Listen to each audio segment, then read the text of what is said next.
പ്രിയമുള്ള പ്രേക്ഷകരെ, നമസ്തേ. നാം ഇവിടെ ചർച്ച ചെയ്യുന്നു നിങ്ങളുടെ നാളെ എന്ന ജ്യോതിഷ വിഷയം. നിങ്ങളുടെ നാളെ 2025 സെപ്റ്റംബർ 16 അതായത് 1201 ചിങ്ങമാസം 31 കുജവാരം ചൊവ്വാഴ്ച. നാളെ ചൊവ്വാഴ്ച. നാളത്തെ സൂര്യോദയം തൃശ്ശൂരിൽ കാലത്ത് 6:18 അസ്തമയം വൈകിട്ട് 6:24 നാളത്തെ രാഹുകാലം ചൊവ്വാഴ്ച നിങ്ങൾക്കറിയാം, 3 മുതൽ 4:30 വരെയുള്ള സമയമാണ് രാഹുകാലം. ശുഭകാര്യങ്ങളൊന്നും തന്നെ രാഹുകാലത്ത് ചെയ്യാറില്ല. നാളെ ചൊവ്വാഴ്ചത്തെ നക്ഷത്രം പുണർദം നക്ഷത്രമാകുന്നു. തിരുവാതിര കാലത്ത് തന്നെ 6:40 കഴിയും. അത് കഴിഞ്ഞാൽ പിന്നെ പുണർദമാണ്. പുണർദം നാം ശുഭകാര്യങ്ങൾക്കൊക്കെ ഉപയോഗിക്കുന്ന നക്ഷത്രമാകുന്നു. നാളെ പുണർദം മുഴുവനായും 45 നാഴികയും മിഥുനം രാശിയിലാണ് വരുന്നത്. നാളത്തെ തിഥി നിങ്ങൾ ശ്രദ്ധിക്കണം. കറുത്തപക്ഷത്തിലെ ദശമി തിഥിയാണ്. ചന്ദ്രൻ വളരെ ദുർബലമായി അമാവാസിയിലേക്ക് അടുത്ത് വരികയാണ്. കൃഷ്ണപക്ഷം 5 തീയതി വരെയാണ് ചന്ദ്രൻ ബലവാനായി നിൽക്കുകയുള്ളൂ. 5 കഴിഞ്ഞാൽ പിന്നെ ചന്ദ്രൻ വളരെ ദുർബലമായി. എങ്കിലും ഒഴിഞ്ഞ തിഥിയല്ല ദശമി എന്ന തിഥി, കറുത്തപക്ഷത്തിലേതായാലും. പക്ഷെ നാളത്തെ ദിനത്തിൻ്റെ ഒരു പ്രത്യേകത, നാളെ സംക്രമ ദിനമാണ്. നാളെ അർദ്ധരാത്രി സമയത്താണ് കന്നി രവി സംക്രമം നടക്കുന്നത്. അതിനാൽ സംക്രമ ദിനം നാം വിശേഷിച്ച് വഴിപാടുകളൊന്നും ചെയ്യാറില്ല. ധർമ്മദൈവ സങ്കേതങ്ങളിൽ സംക്രമ പൂജ ചെയ്യും. ഈ സംക്രമ ദിനം ജ്യോതിഷികൾ കവടി വെക്കാറില്ല. മറ്റ് ശുഭകാര്യങ്ങൾക്കൊന്നും തന്നെ അവർ സമയം കണ്ടെത്താറില്ല. അതിനാൽ നാളത്തെ ദിനം പ്രത്യേകിച്ച് എൻ്റെ പ്രിയപ്പെട്ട പ്രേക്ഷകർക്ക് ഒരു ശുഭ മുഹൂർത്തവും ഞാൻ നൽകുന്നില്ല. എൻ്റെ പ്രിയപ്പെട്ട പ്രേക്ഷകർ ധർമ്മദൈവ സങ്കേതത്തിൽ പോകണം. മറ്റന്നാൾ കന്നിമാസം ആരംഭിക്കുകയാണ്, ബുധനാഴ്ച.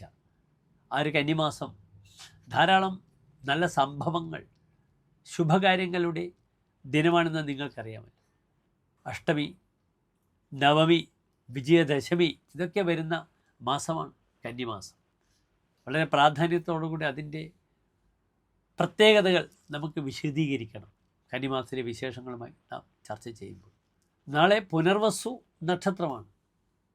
സാക്ഷാൽ ശ്രീരാമദേവൻ്റെ നക്ഷത്രമാണ് പുനർവസു. പക്ഷെ അദ്ദേഹം ജനിക്കുന്നത് പുണർദം നക്ഷത്രത്തിൽ കർക്കിടക രാശിയിലാണ്.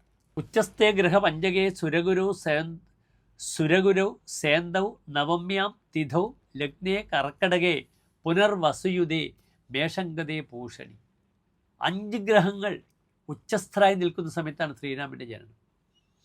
9-ാം തിഥിയിൽ, വെളുത്തപക്ഷത്തിൽ 9-ാം തിഥിയിൽ ഉച്ചസ്ഥനായ ചന്ദ്രനോടുകൂടി കർക്കിടക രാശിയിൽ നിൽക്കുന്നു. കർക്കിടകത്തിലാണ് പുനർവസു അദ്ദേഹത്തിൻ്റെ ജനനം.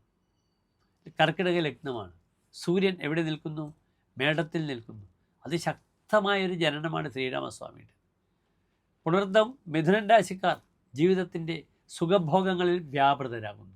പക്ഷേ കർക്കിടക രാശിയിൽ പുണർദം നക്ഷത്രത്തിൽ ജനിച്ച വ്യക്തികൾ അവർ ആത്മീയമായ വിഷയത്തിൽ വ്യാപൃതരാകുന്നു. ദൈവജ്ഞ എന്നൊരു ഫലം അവർക്കുണ്ട്. ദൈവം ജാനാതി ഇതി ദൈവജ്ഞ. ദൈവത്തെ അറിയുന്നവരാണ്, ഭാഗ്യത്തെ അറിയുന്നവരാണ്. പലപ്പോഴും കർക്കിടക ലഗ്നത്തിൽ ജനിച്ചവർ വലിയ ജ്യോതിഷികളാകാറുണ്ട്. ആ രാശിയുടെ പ്രത്യേകത കാരണം അതിൻ്റെ 9-ാം ഭാവം, തപോഭാവം, ഭാഗ്യഭാവം ആരാകുന്നു? വ്യാഴമാകുന്നു എന്നതാണ്. ഇതാണ് ജ്യോതിഷം സൂക്ഷ്മമായി നാം മനസ്സിലാക്കണമെന്ന് പറയുന്നത്. എല്ലാ പ്രിയപ്പെട്ട പ്രേക്ഷകർക്കും നിർബന്ധമായും നാളെ ധർമ്മദൈവ സങ്കേതത്തിൽ പോകണം.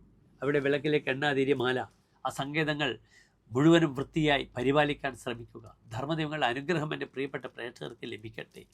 ധർമ്മദൈവം പ്രസാദിച്ചേ കുളിർപ്പൂ തറവാടുകൾ. ധർമ്മദൈവങ്ങൾ ഇഷ്ടസ്ഥരായാൽ തറവാട് വളരെയധികം നന്നാകും. അതിൻ്റെ എല്ലാ ചൈതന്യവും അനന്തര തലമുറയ്ക്ക് ലഭിക്കുകയും ചെയ്യും. അതാണ് അതിൻ്റെ വിശേഷത. അതുകൊണ്ടാണ് ധർമ്മദൈവ പ്രീതിക്ക് നാം ഇത്രയധികം പ്രാമുഖ്യം നൽകുന്നത്. നാളെ പുണർദം നക്ഷത്രത്തിൽ നിങ്ങൾക്ക് നന്നായി ശ്രീരാമസ്വാമി ക്ഷേത്രത്തിലേക്ക് പോകാം. പുണർദം ശ്രീരാമസ്വാമിയുടെ നക്ഷത്രമാകുന്നു. തുളസിമാല, പാൽപ്പായസം ഒക്കെ ഭഗവാനെ നിങ്ങൾക്കവിടെ സമർപ്പിക്കാം. എല്ലാ പ്രിയപ്പെട്ട പ്രേക്ഷകർക്കും ശോഭനമായ നല്ലൊരു നാളെ പ്രാർത്ഥിക്കുന്നു. നന്ദി, നമസ്കാരം.